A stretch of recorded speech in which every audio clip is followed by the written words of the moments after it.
Hi, I'm Nikki. I want to inspire you to live authentically. My aim is to raise consciousness through interviewing people that are living truly to their nature and purpose. Denzel, you have such an interesting story, and so where you've come from to where you are now, where you really like to help develop people specifically with community and youth. But you came from a background where you became a gang leader in the Cape Flats, and I'd love to hear that story. Thank you, Nikki, for having me on this show of yours. Life is a journey, It's a total journey, and each station that you go on this journey has a learning curve in life.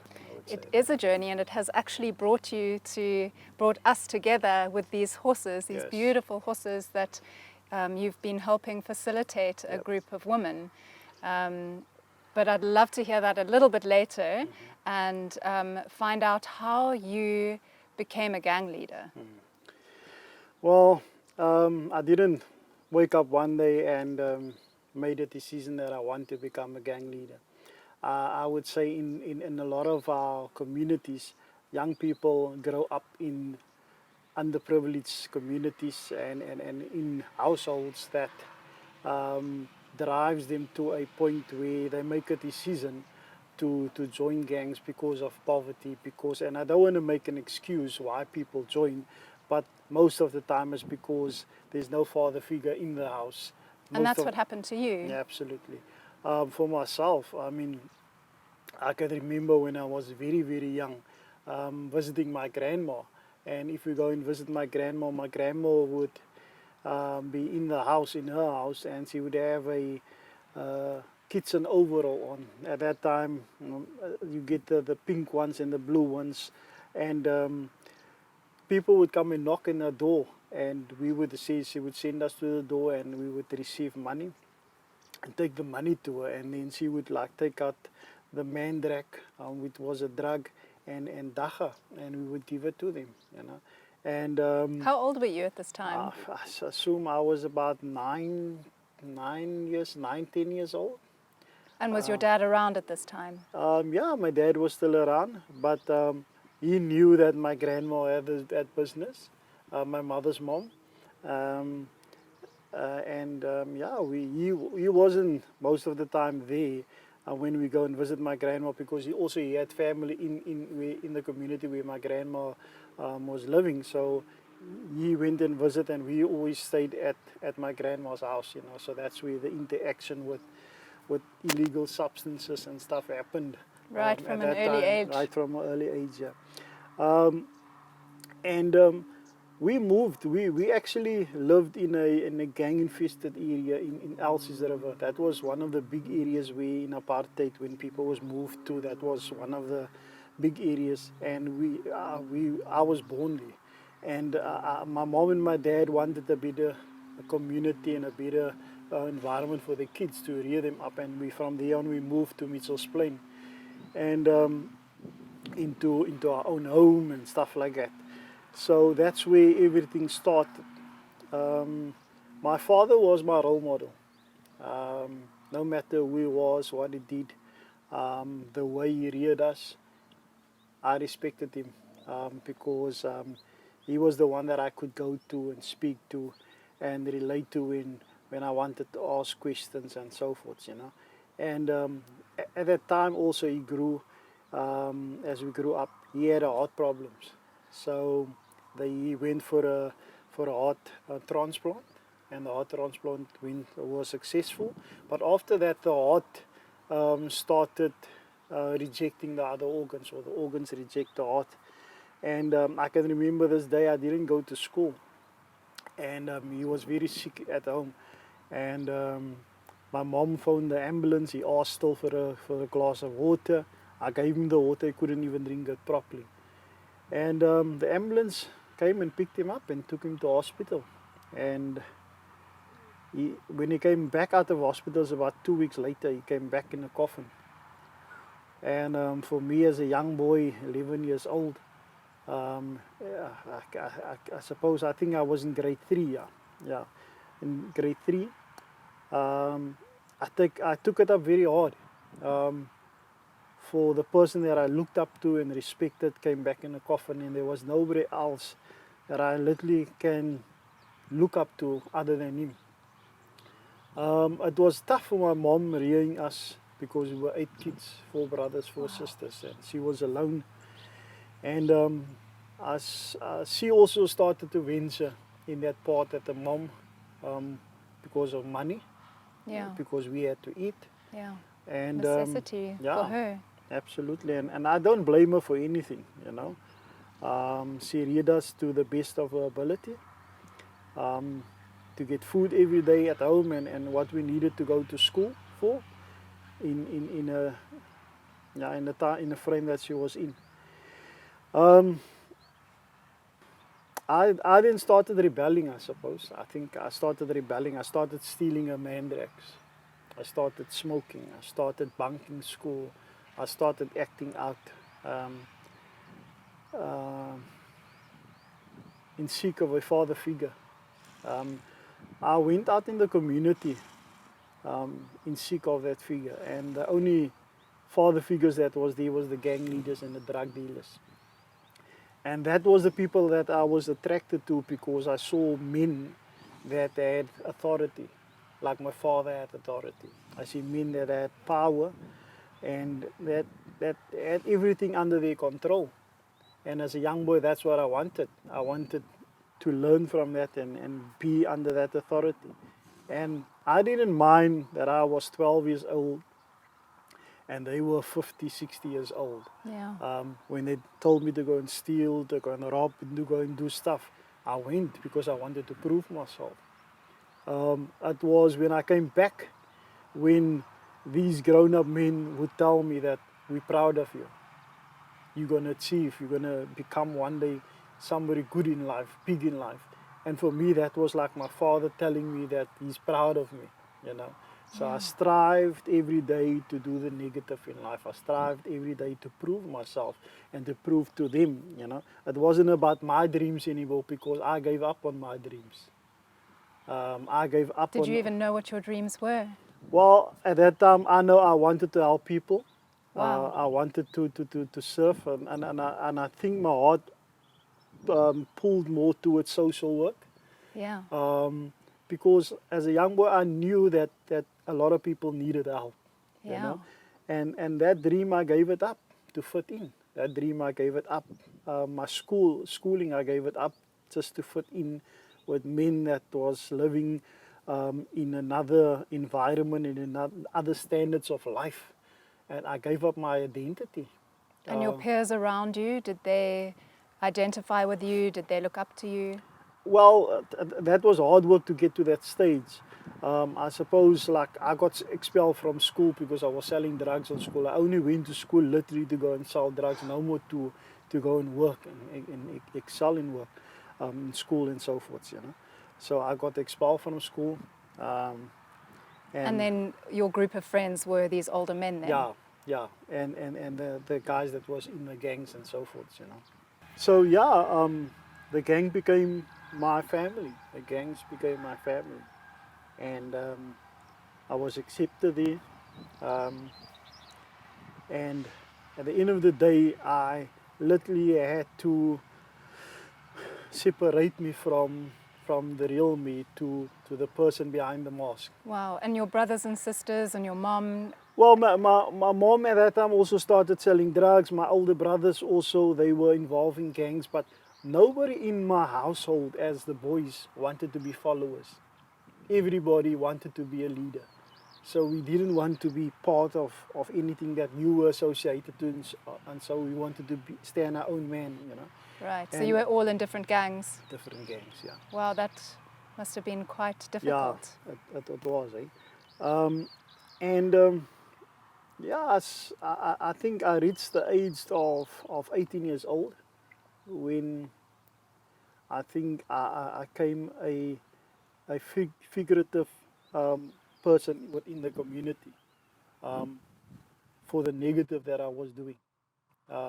A well-respected person in the underworld for the negative fear and the stuff that I was bringing towards the families and towards the community. And for me, that was being on top of the world, because I was 18 years old. I walked with 10,000 rand on my pocket. I felt that nobody could tell me anymore. There was younger people and older people listening to me, and I just wanted to live that life, because to me this is my life. This is my uncles, because they were gang leaders. This is my cousins, you know, and I'm just keeping on high the family name. Wow. So the ego had really taken hold of you, and you'd probably forgotten about your desire to help people Yeah, by that it's time. far. I was far away from it. I was the identity that I adopted drawn me far away from my dreams, from my heart's desires, and it started killing the real identity, the real Denzel inside of me. It was depressing it and just busy killing it on the inside, you know. I think my younger brother at that time also wanted the respect that he saw his older brothers are getting in the community, the respect that he sees other gang members has within the community, and he joined the rival gang. And they gave him an initiation. They said, if you want what you see others have, your initiation into this rival gang would be to go and kill your own brother. Kill you? Yeah. Wow. And he accepted it. The desire to have authority Yeah. was so strong. Yeah. And that's the thing in our community. If you don't have authority, you're nothing. So I can remember days when we, from growing up small, you had to literally, when you go to the park, you had to fight somebody off the swing so that you can have fun. You have to fight somebody off the seesaw so that you can have fun. Otherwise, you would just sit there as a bench sitter and just see how others have fun. So from small age already, you had to fight for what you want in life, whether positive or negative. Right. So it's a thing that you grow up with. And that becomes, like I say, your identity. And he accepted that. And I can remember the day when it was executing day, when in front of my mom's house, a car pulled up and he came with friends. And I knew that inside of me that something was going to happen. I knew that I had this gut feeling inside of me that was really bothering me. But the person that I thought I was, I didn't care about that feeling, because I'm on top of the world, I'm the man. And it was so properly planned that they knew that at my mom's house I didn't carry a gun. So I will be without a gun there and whatsoever. And I went up to them and I saw that they had weapons and so forth. And I saw him and I looked at him, and my words to them is that they have to do what they need to do, because I was willing that day to give up my life for this negative thing that I was believing in, because it was bringing me life. It was looking after me. It was providing for me. So you were willing to give it up even though it was providing for you? Well, I was willing to die for it. Oh, I see. You were willing to die for this, Yeah. this thing, This empire that something was that built up. Yeah. seemed much bigger than yourself. Yeah. I was willing even to though give you were up on my top life of it. for it. Yeah. Even yeah. Wow. My words to them is that you need to do what you need to do. You know. What made me also is I didn't expect my brother to shoot me. I expected others to shoot me. You know. When he pulled out his gun, I was also, I was broken on the inside. But the person that I couldn't show weakness. I even took the gun and I said, shoot me. Wow. In a time where you were probably 100% certain that you were now going to die, Yeah. you weren't going to, you couldn't break through anything to the inside. Yeah. It was just like hardness. But like, there was that inside that was soft, but I couldn't show it in this environment that I was in. So on the inside, I kind of shouted out, Lord, help me. I'm going to die here. But verbally with my mouth, I shouted, you do what you need to do. You know, I'm willing to die, but on the inside I was saying, Lord, help me. I don't want to die here. And that's in anybody that finds themselves in that environment. They would verbally say, kill me and whatever, but on the inside they don't want to die. Sure. Because they know that is not my life. That is not what I'm supposed to live or do in life. You know, I've got a better purpose. But because we are trapped in that environment, it leads us to that. And Well, do you believe that all the people in those gangs have a better purpose? yeah, I believe human race, all of us have greater purposes, but we all make choices that leads us away from our dreams, away from our purpose, because of personal ego and because of personal gain. It takes us away from our dream of who we're supposed to be in life. Wow.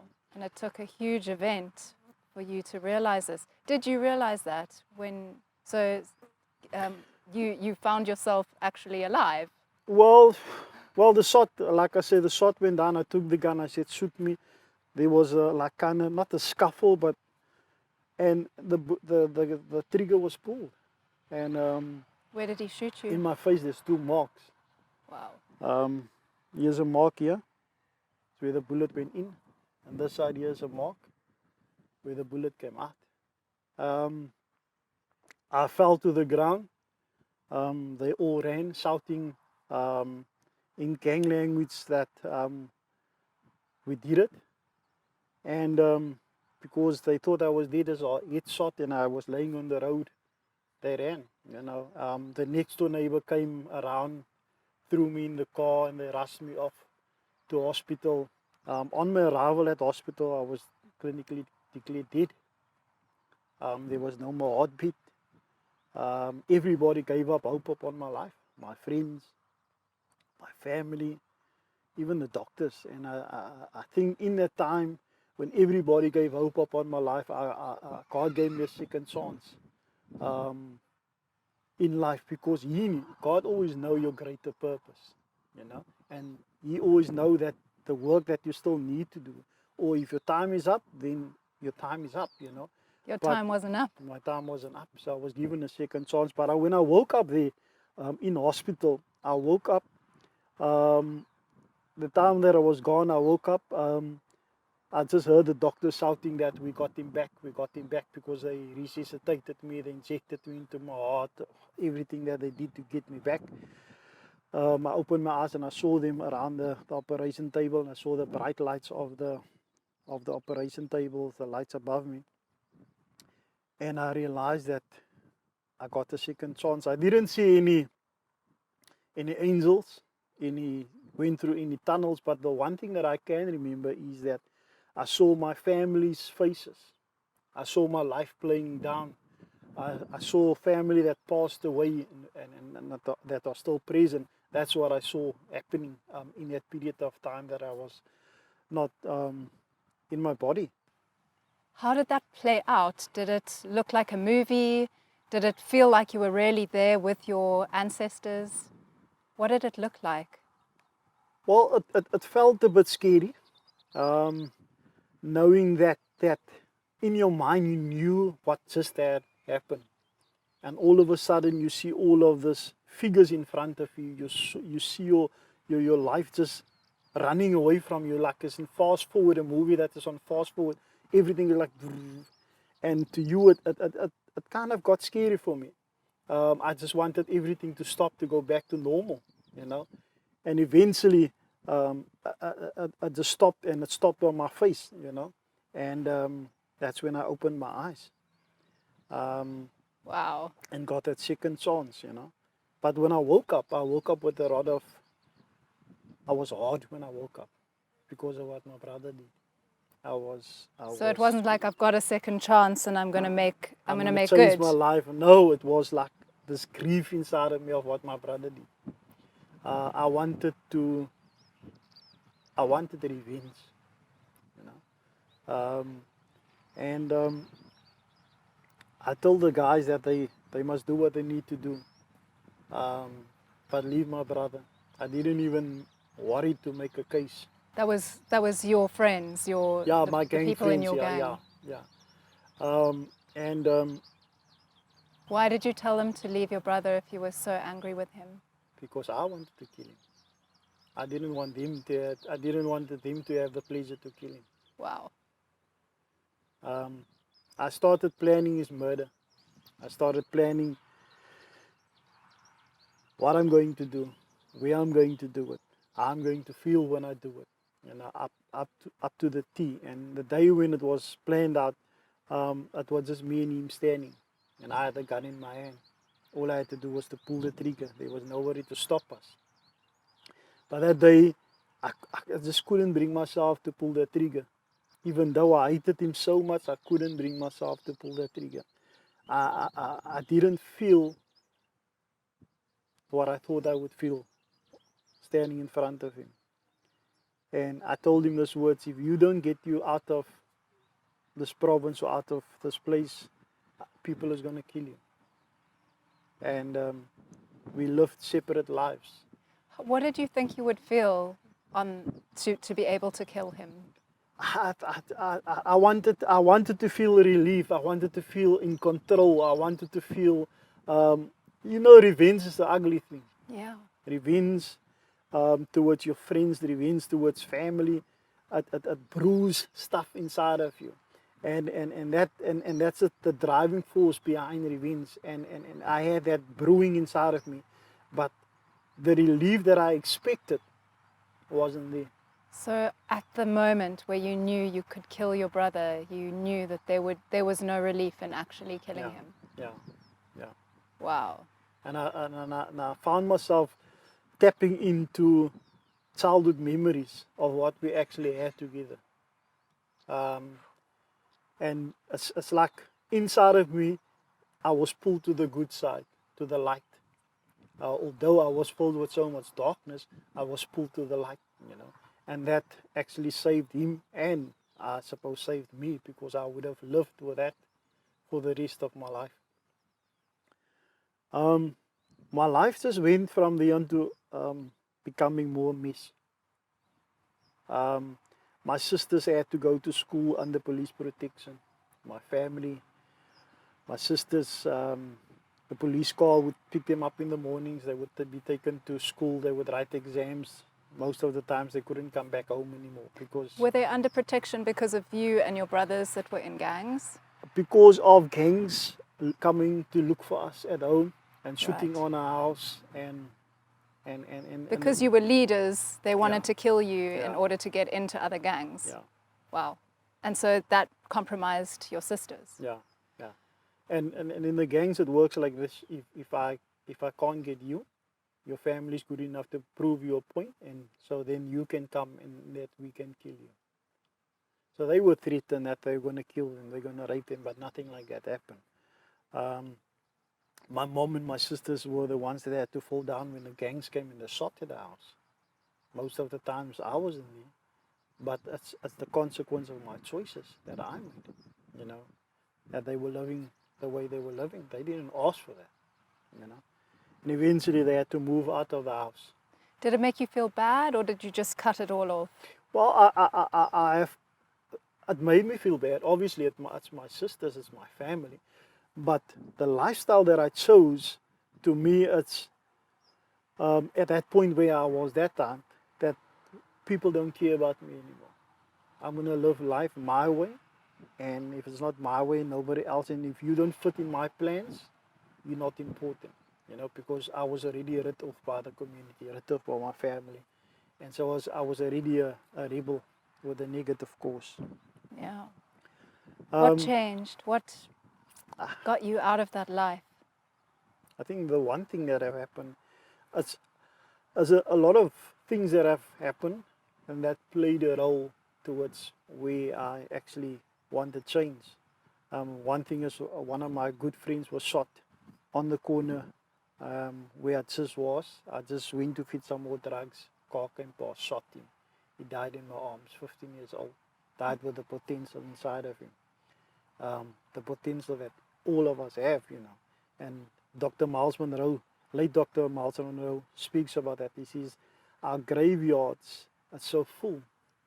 And if you look at where's the richest place on earth, it's not the banks, it's not the by the merchants or whatsoever. It's the graveyards, because in that graveyards there's so much young and old that have died with the potential to become anything that I wanted, but they took it to the grave, and they made the graveyard a more richer place, you know. And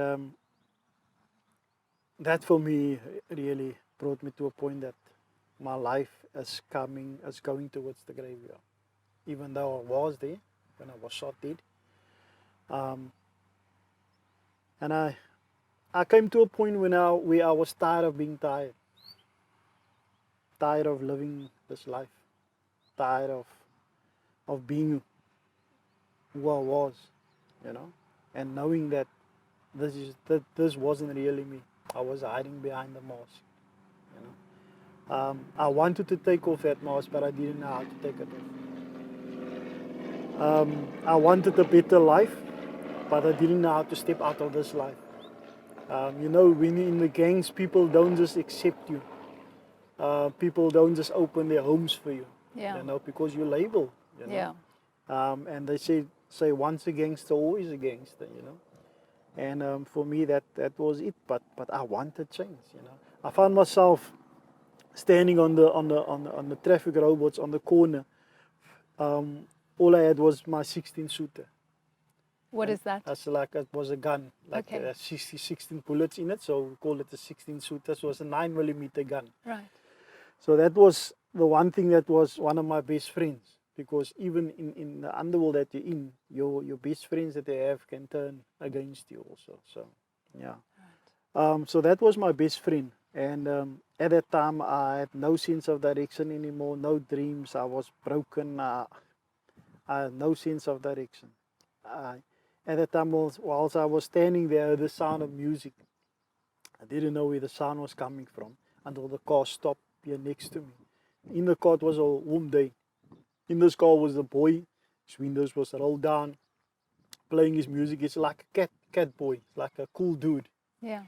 I looked at him and I got into the car, put the gun against his head, and I said, drive, and we drove. And whilst driving, I asked him, do you know who I am? Do you know that I can kill in this car and think nothing of it, because that's what my character became. I didn't care about life or about anybody else's life. He answered me, he said, I don't care who you are, you know. And I started worrying for this cool dude telling me he don't care who I am. And he knows that he has a gun against his head, you know. So my mind started running back and falling back, thinking with what gang is he connected to for him to be so strong. In the way he was speaking, you could sense that he was speaking in authority. And I wanted to know who he was, and I asked him the words, now who are you? And he answered me. He said, I'm a child of God. And he didn't stop there. He said that God has a plan with your life. God don't want you to do the things that you're doing. He want to remove the mask that you're wearing, that you're proving yourself in the negative. He want to remove that mask for you. And I asked him, this God that you're talking about, what can this God do to me? Because I don't want to live this life anymore. I don't want to do the things that I'm doing anymore. I'm tired of this life. But how can this God help me? And he told me this word. He said, the only way that I know he can help you is if you do this prayer with me. And I found myself sitting in the car with the gun against him still, praying. I said, Lord, forgive me. Lord, come and live in my heart. Come and make me your child. And there's a prayer that I said with him whilst he was leading me in that prayer. And when I said amen, he said that you committed your life to God. You gave your life to God. And we sat for a few minutes and we got out. And he went and I went my way. I knew that something happened on the inside. I knew that my prayer was genuine. I knew, because I wanted out. I wanted the change, you know. I found myself in front of my mom. My mom was the first person that I saw, because it didn't happen so far from my house. And I told my mom, Ma, I found something. And normally if I found something, it's either a lot of money that I stole or whatever. And my mom still asked me, what did you steal now again? I said, well, I didn't steal anything, but I can tell you that I found God. I accepted God into my life. And my mom was a very hard woman. And like I said earlier, I can't blame her the way she reared us and the things that she did to keep us alive and feed us, you know. I can remember, I mean, times when you did stuff, she will take you to the room. And one time I can remember when I went to the room, the iron was in the wall, plugged in.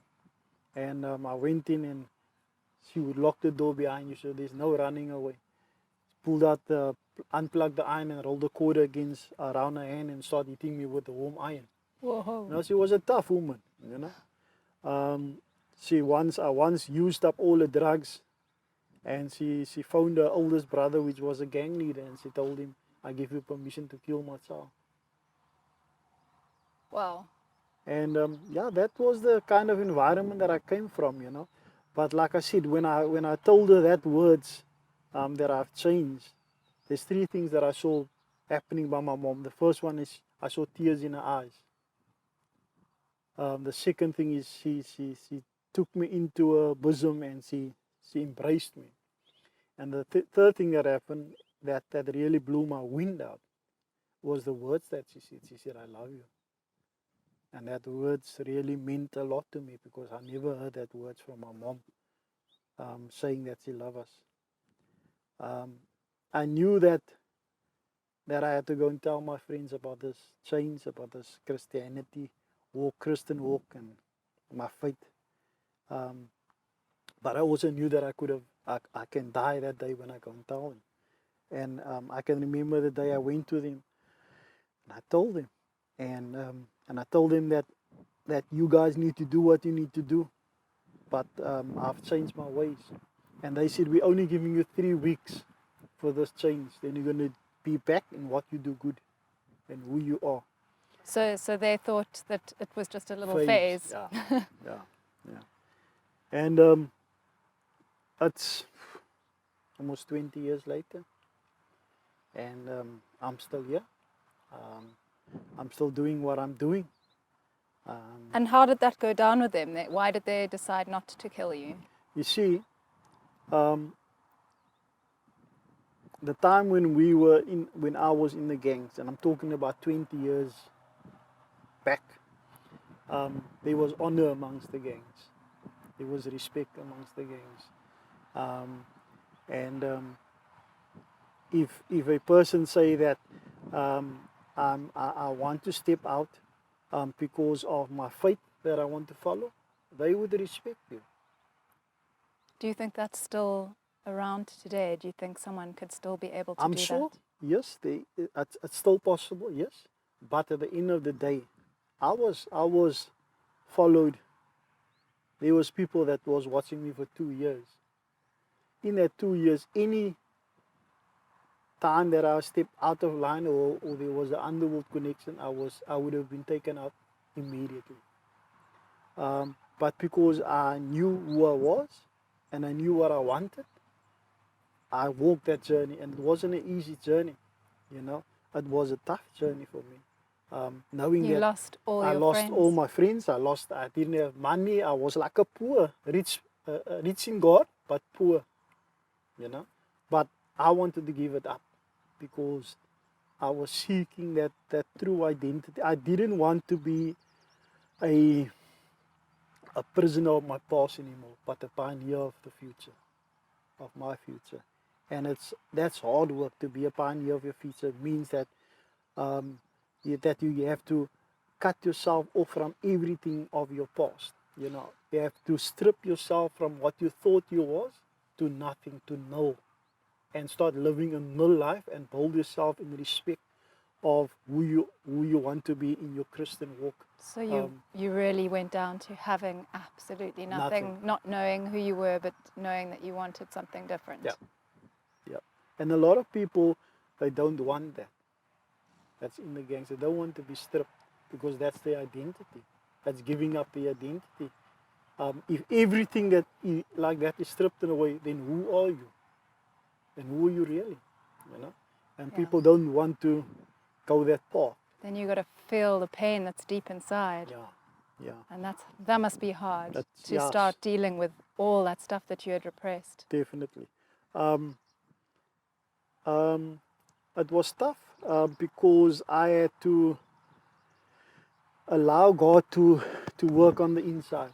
And in the gangs, they always say, men don't cry, you know. Um, but we hurt. When we go home and we're alone and we're not amongst our friends, we hurt. We cry, we see the tear when we're alone. But we can't do it in front of the brothers, you know. And I've learned to shed a tear. I've learned to let go, allow God to work on the inside of me, you know. So that same brother that shot me, um, I was like a year in my Christian walk, and he got stabbed 14 times from another gang from his neck down. And I was going Bible study because it's my first year as a baby in this Christian walk. And it's like God speaking inside of me. And he was laying in the room. He was out of hospital, so he had the room. I was sleeping in the dining room on the couch, you know. So he had more privilege in the bed. So whilst I was laying in the couch, it's like God saying to me that I must stay awake, not stay awake, be alert, you know. I didn't know what it meant, but like, so pause one in the night time, and I opened my eyes and I saw my brother standing in front of me, you know, crying, weeping, and I got the fright, you know, because I didn't know what was happening. And he asked me these words. He said, Denzel, what must I do to become like you? And I told him, the only thing that I know for you to become like me is the process that have happened to me in the car. That process we should do here. And we took him to the same prayer that I was taken to in the car. And I led him to the Lord, you know. And God only allowed that to happen because I allowed God to remove that unforgiveness, that hate, that hurt on the inside of me, so that better things so I can be filled with great, better spiritual things, you know. So because you were able to forgive your brother Yeah. for trying to kill you, Yeah. you actually were able to lead him to a better life as well. Yeah. And that turning point for him was after he had got stabbed. Yeah, it was after he got stabbed, um, and we did a lot of stuff in the light of God, you know. Wow, so you actually became close after that. Yeah, became Wow. close. But I can remember, when was my daughter born? I think 2007. That's about 13 years ago, if I'm right. Um, the things of the world started to glitter for him again. So he started doing things again, and it took him to the point where he went to prison. And I went to visit him the week before that in prison. He said he's coming out the next week. I said, that's cool. The Saturday, I knew he was out already a week now. So the Saturday, I came from shopping with my wife, and she was pregnant with my firstborn. So it's almost a month before she was due. I got the call. I just got it home. I sat on the bed. I ate a burger, and the phone rang. And I picked up my phone. Before the phone rang, I said, I'm going to take my brother with me tomorrow to church for him, just to get that feeling again of church, you know. And then the phone rang. And when I picked up the phone, it was one of my sisters at home, and they said, they just shot your brother. And I was furious because I just sat now and I thought, I'm going to take him tomorrow with me. So that he wouldn't be one of those people enriching the soil. Yeah, yeah. And I told my wife I'm going to Mitchell's Plain now. They just shot my brother.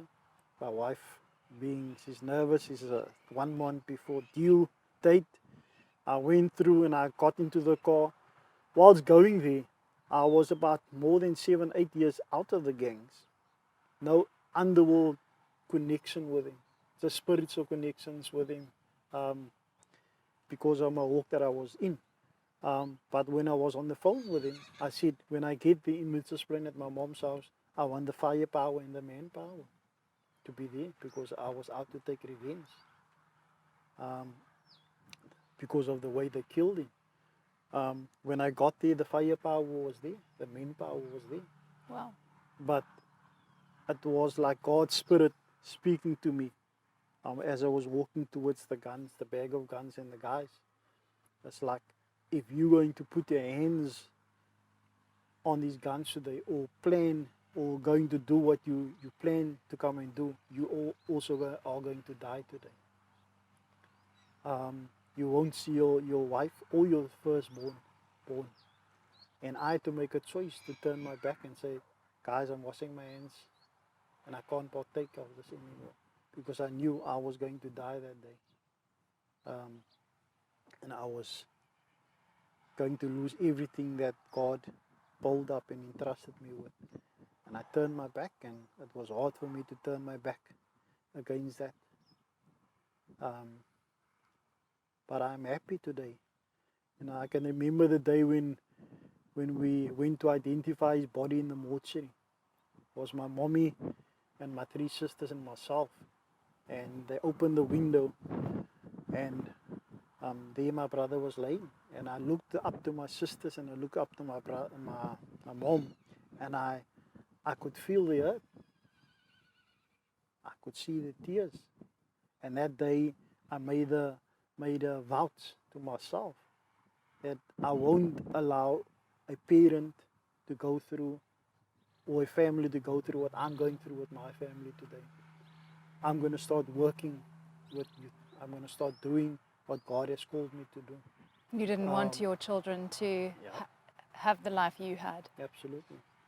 And that's where I started journeying towards the helping of young people, helping of communities, helping to bring change for young people that are trapped, that want to come up but don't know how, or there's not the opportunity for them.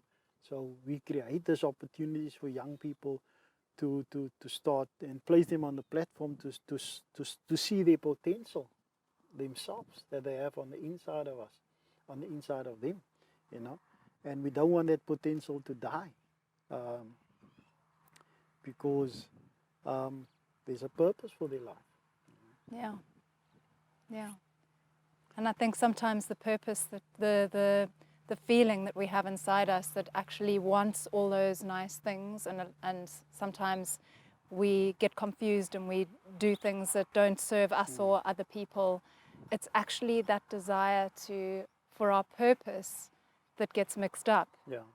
And that just somewhere switches. So what you do actually just switches that back into purpose, back into using that desire for your purpose. You see, I always say that in the negative world that we were living, we knew exactly the blueprint. A lot of the blueprint we knew of what to do, how to do it, and it's important for me now. It's so important that I use that blueprint and flip it for the positive. Yeah. You know, to do what we need to do, but in the right way. Yeah. You know, because every day in our communities, young people is dying. As we're sitting here, there's young people just up the road in Kraaifontein that's being shot dead. And I'm talking about 9 years old and even younger, because of the involvement in the gangs. If we don't take up that responsibility, nobody would. If I don't take up that responsibility, nobody would, you know. So we all got a role in what we need to do in life. But if we're going to be lazy and say it's not on my doorstep and my family is not affected, they're just going to die. They're just going to die. So I will say that boy that stopped that day in that car, he was bold enough, knowing that he could die. He said, I'm a child of God, and he knew his identity. You see, we need to make people realize and see their true identity of who they really are. You know, today, I would say it's nothing of what I went through in the past. I accept that as learning stations and developing stages of my life, of who I am, and for my journey forward, of what I still need to do. you know. And God has implanted a lot of wisdom and knowledge on the inside of me to know what I need to do, and He's placed a good support structure around me, which is my family, my wife, my 3 daughters. Today I'm married. It's going to be now the 25th of November. I'm going to be married 14 years. Wow, congratulations. Thanks. And I've got 3 beautiful daughters, Faith, Hope, and Grace. That's their names. And I believe that in that stage of my life, that's what I needed. I needed faith, I needed hope, and at this stage, I needed grace, you know. And that's how God has carried me and grooming me to be. And I say it's not about us anymore. We're getting older. I'm getting older. You're getting older. Although we don't want to, although we don't want to know that, but it's about our kids. It's about our, not just our personal own kids, but our community kids. You know, that they, if we don't set an example for them, if we don't put a positive template down for them, they are just going to follow in the trap that we were all fall in, you know. Yeah, they need role models. Yeah. And that's what you do. You show people a new blueprint of how they can live their life. Absolutely, absolutely. The work that I'm doing, I'm working for an organization called Second Chance Trust.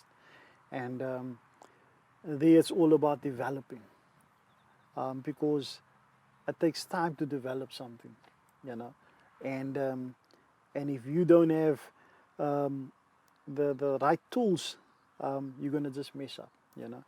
It took time for me to be who I am today. There was a lot of development that took place in my life, and a lot of people that played part of my development, of who I am today. I can't claim anything, you know. Every day is a learning curve for me, and my kids teaches me, my wife teaches me, my work, everybody teaches me, and it's developing me.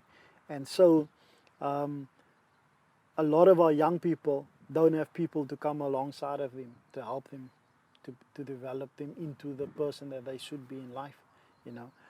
That's why our programs that we do is equine is one of them, that we use ladies and we use gentlemen, and we bring them in this environment, out of their own environment where they just see we're killing and raping and all of these things that's happening, and they think that there's nothing happening outside of the environment, but we bring them into a safe place environment where they can feel that small child speaking inside of them again, and realize that that child is still alive on the inside of them. And definitely working with animals like horses opens you up again. Absolutely, absolutely.